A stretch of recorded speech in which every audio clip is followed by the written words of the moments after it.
You're listening to World of Empowerment Radio, your station for practical spirituality in a changing world. And here are your hosts, Aingeal Rose and Ahonu. Hi, my name is Ahonu, and with me is my lovely twin flame, Aingeal Rose. Last year, Aingeal Rose and I were by the banks of the River Liffey in Ireland to collect some Liffey water for our Sacred Earth Waters project.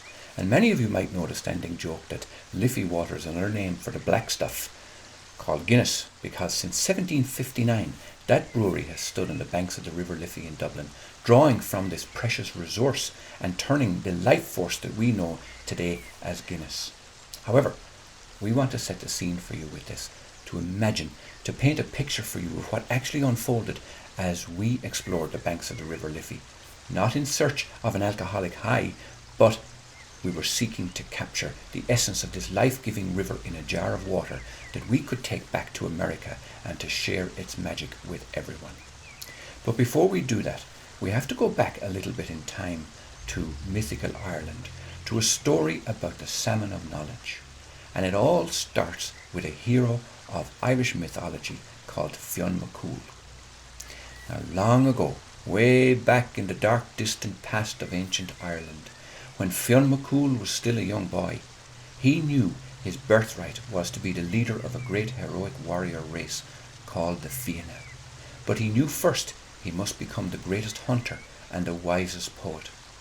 So partly to protect him and partly for study, he was sent to live with the wisest man in Ireland, whose name was Finnegas. Finnegas was a poet who lived on the banks of the River Boyne and was renowned throughout Ireland for his vast wisdom and his knowledge. And as well as being renowned for his skills in composing and reciting poetry, Finnegas knew more than any other man in Ireland about the ways of the world, including the secrets of the birds and the animals and the plants and the stars. And it was because of his vast knowledge that Fionn was being sent to learn from him. And Fionn loved to listen to the old man's stories of heroic adventure and deadly drama, and his many words of wisdom, which he too, in time, would learn to recite. In exchange for the wisdom, Fionn helped the old man about the house, cooking, cleaning, and of course, fishing. His camp was by a dark, deep pool at a bend of the famous river, and when Fionn arrived, Finnegas was there again, where, for 7 years, he had patiently fished every day. It's where the river, as if in terror, it whirls about in rapid eddies, and where in the fresh crystal clear water that coursed its way across the plains of Ireland, there was supposed to live a famous fish. And that fish, known in Ireland as Bradán an Eolas, and in English as the salmon of knowledge, lived and loved its life between the fast rapids, the deep pools, and particularly savoured its resting place amidst the duckweed and the watercress along the banks of the famous river. In those days, it was known that this salmon, which, if caught and eaten, would communicate amazing wisdom, prowess, and good fortune to the eater, that from that day forth, fame and prosperity would attend to him and her in all their affairs. The red speckled fish was said to hold all the secrets of the world, and whoever ate him would absorb all of this knowledge. Despite Finnegas's vast knowledge, he didn't know everything, and this became very evident when the young Fionn's endless curiosity got the better of him, and he was left unable to answer the boy's questions.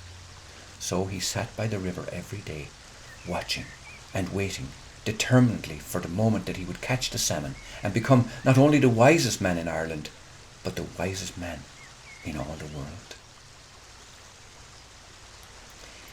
Is there a way to know everything? Fionn asked him one spring day as they both watched the morning sun glance with shining shimmers across the fast-flowing rapids just above the dark pool. This was a question that Finnegas had asked many times too, and it was the very reason he now lived so close to the river. He had been told by the Druids of old that in a still dark pool, in the shade of the 9 overhanging hazel trees, he would find the salmon of knowledge. It was from eating the nuts of these magical hazel trees that the salmon had acquired all the knowledge of the world. And so it was that, according to prophecy, the one who would eat the salmon would gain all the knowledge for themselves. This is the way to know everything, he told Fionn, who was sure he saw the ripple from a fish feeding on mayflies on the black surface of the deep pool.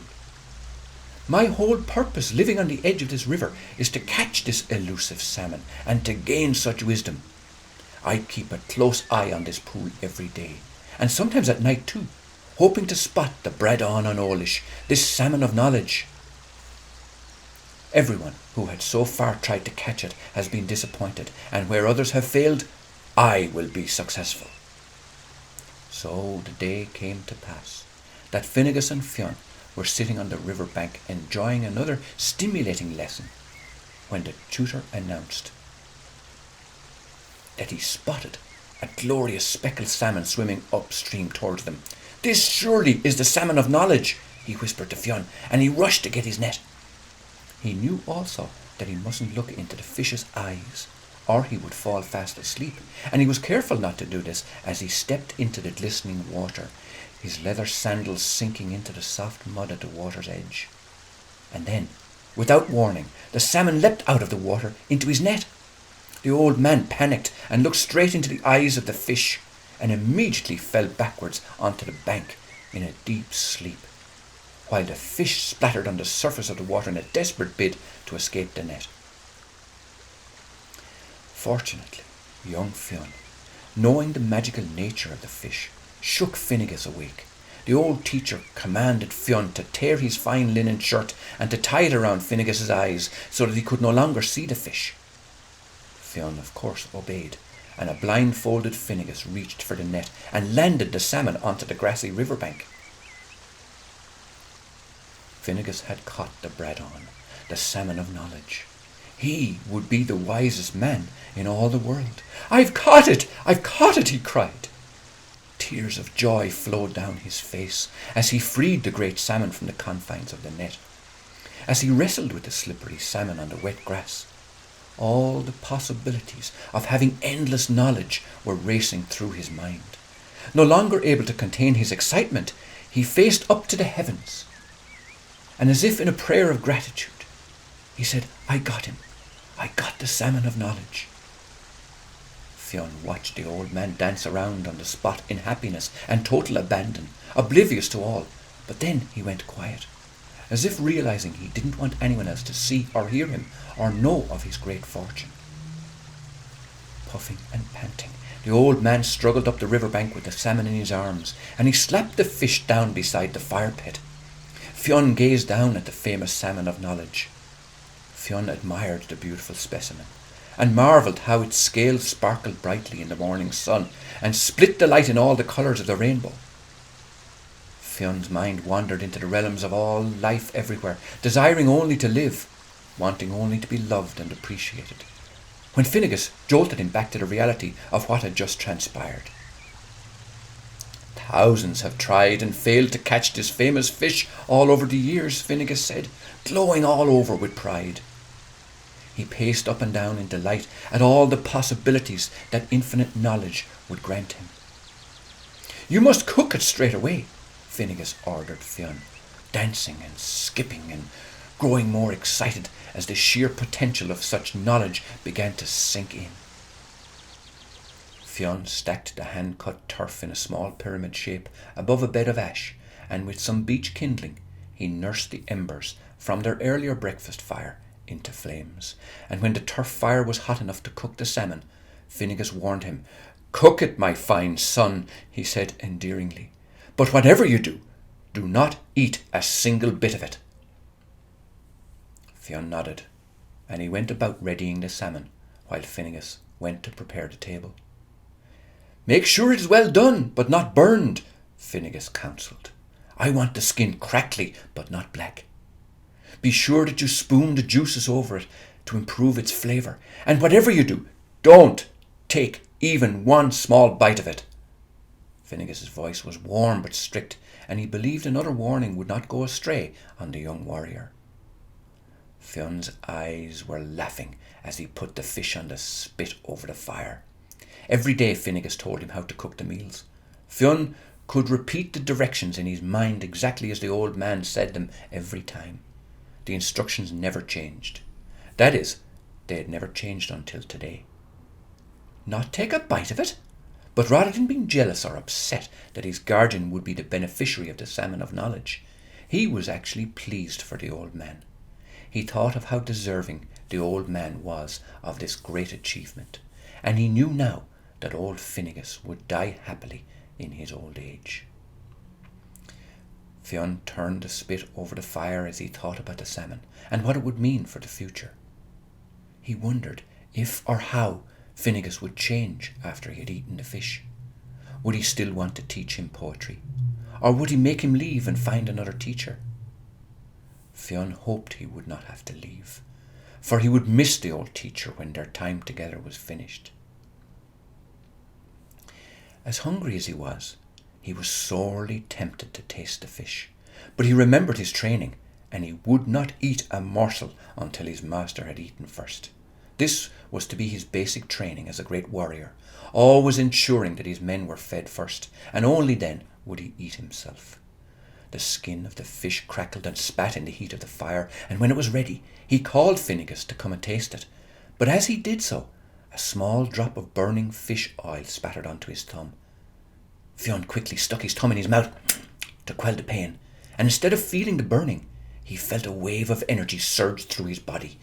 A short while later, while sitting at the table, Finnegas admired the salmon laid out and presented to him so sumptuously by Fionn. He looked at Fionn and thought he saw something different about him, and as though it was like the light of wisdom now shone in his eyes. He could see from the gleam in his eyes and the glow from his cheeks that something had happened to him. "Have you eaten anything of the salmon?"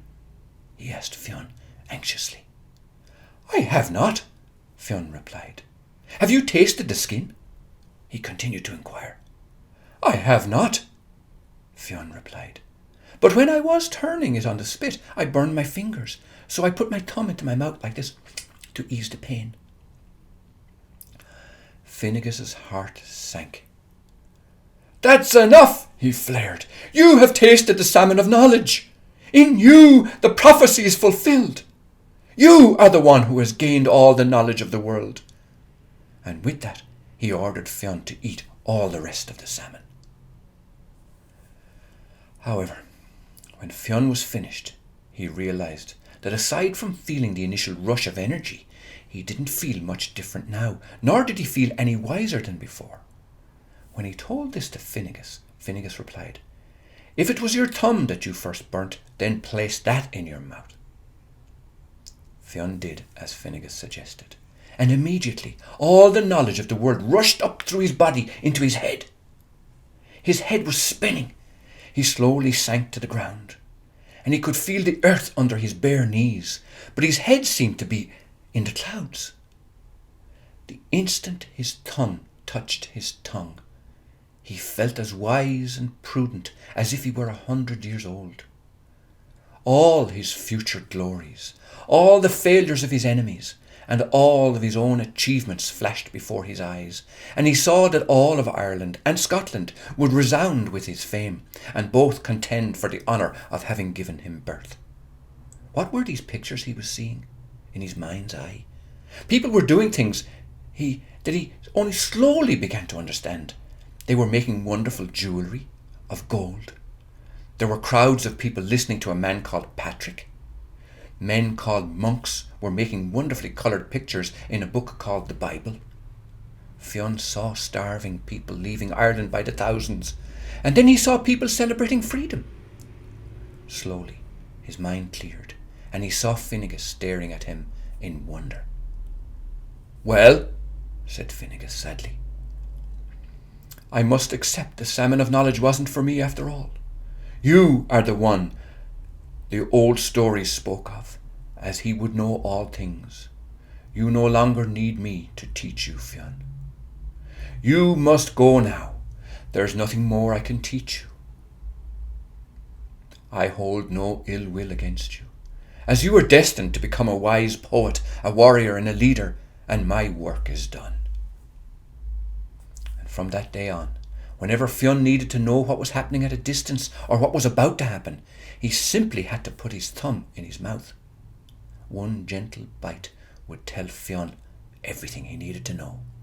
And so it was that when Fionn grew up, he did indeed become a wise poet, a great warrior, and a great leader. He became the ablest and most celebrated leader of the Fianna, the greatest band of warriors that Ireland has ever known. He became a great hero in Ireland and Scotland, and stories are still told of the great Fionn McCool to this day. Thus it was that Fionn McCool happened on the salmon of knowledge and became the wisest man in the world. So why did I tell you this story? I told you this story because in collecting our waters for the Sacred Earth Waters project from the River Liffey, it seemed, well, energetically speaking anyway, that we were in this same pool, engaging with the same salmon of knowledge. Here's exactly what happened. The Irish name for the River Liffey is An Liffey, spelled A-N meaning they, and Liffey spelled L-I-F-E, like life as we know it. And it's meant the wheel of life. And coincidentally, Aingeal Rose had a healing practice in Chicago some years ago called the Waters of Life. And we were in this spot by the River of Life to collect a sample of this water from the River Liffey, or the Waters of Life. Just like Finnegas that day, way back in ancient Irish history, I stepped barefoot into the soft mud at the water's edge, feeling the mud and the watercress ooze between my toes. The day was just like in the story.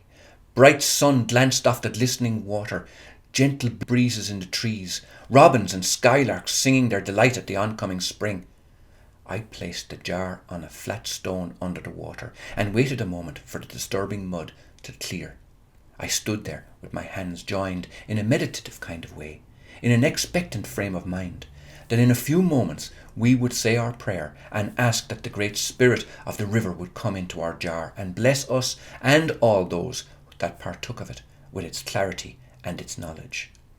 And as I stood there, up to my knees in the fresh water, I got the impression that there was a crystal purity that seemed to be coming from the right side of the river. It was like you could, I suppose, suggest that on the right was the future as the river flowed past me, and the present was right where I stood, and then it flowed onwards to my left into the past. From the future was coming this crystal clear water, this kind of crystalline structure, as it were, coming down into our present moment and into the jar. And then we witnessed life, or the Liffey, going on past our present, so to speak, life flowing onwards to our left side as we're facing the river, hoping to clear and heal the past with it. That seemed to be what was suggested to me, but there was also parts of the river that seemed to be somewhat dark, and it really caught my eye. Along with the fast-flowing rapids a little upstream, here in the bend of the river, it was just deep, really deep, just like a normal river in the sense that there are some parts of it that are deep and dark. But to my mind, it seemed to suggest fear of the dark, fear of the unknown. And oh, that sense of fear came up in me. Oh my God, this is deep water here to my right, and this is in my near future. But suddenly, out of that same dark pool on my right, a salmon leaped, graceful and almost silent in its movement, barely disturbing the water, but for an ever-widening circle of ripples on the surface of dark water. The ripples radiated out in soft feminine curves, flowing gently towards me, as if to encompass me in its circle of influence.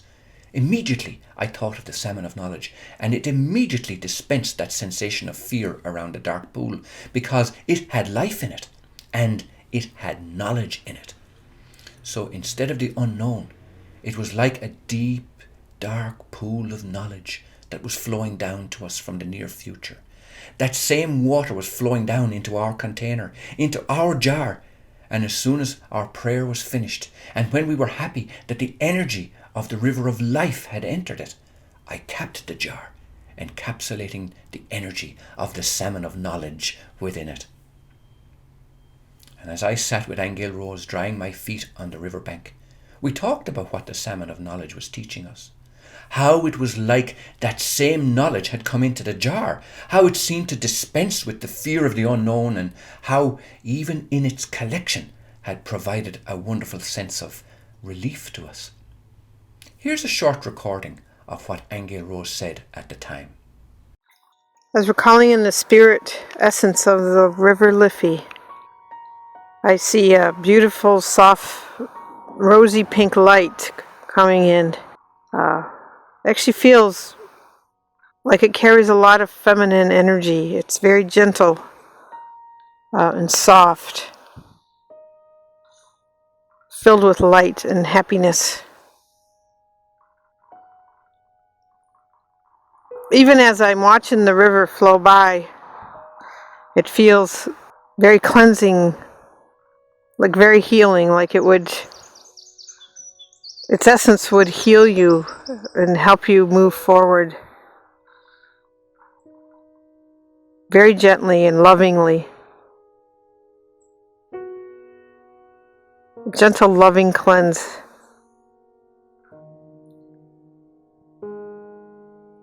It has a lot of life force energy in it. We had witnessed something quite amazing going on here in the deep salmon pools on the bend of the River Liffey. So we got this crystalline feminine clarity in our jar, and we got deep knowledge in it too. That's what happened, and it's our delight to recount this experience for you today. So, in closing, we found a few interesting parallels in all of this. We often dismiss mythology as just old stories, not realizing their power or their relevance for us today. All creatures, just like the salmon, have the ability to teach us something, and we have the ability to learn from them. Rivers are life givers on all kinds of levels, physical as well as spiritual. With our present use and availability of technology and access to information, we think we know it all. Nature provides the perfect environment for us to grow in awareness. And we look on time as something that ultimately takes away our lives, when in fact it can keep us in the present moment. So we hope you enjoyed our little story today. It's different from our usual format where we interview inspiring authors and artists and healers and light bearers and pioneers in the growth of awareness. Remember in the beginning I told you that it was our intention to capture the essence of this life-giving river in a jar of water that we could take back to America and share its magic with everyone? We hope this story will have gone some way in achieving that. But if you want to imbibe that water itself, please go to sacredearthwaters.com and order a bottle for yourself. You never know what might happen. Who knows, you might become the wisest person in the world. So until next time, blessings from myself, Ahonu, and from Aingeal Rose. You have been listening to Aingeal Rose and Ahonu on World of Empowerment Radio, your station for practical spirituality in a changing world.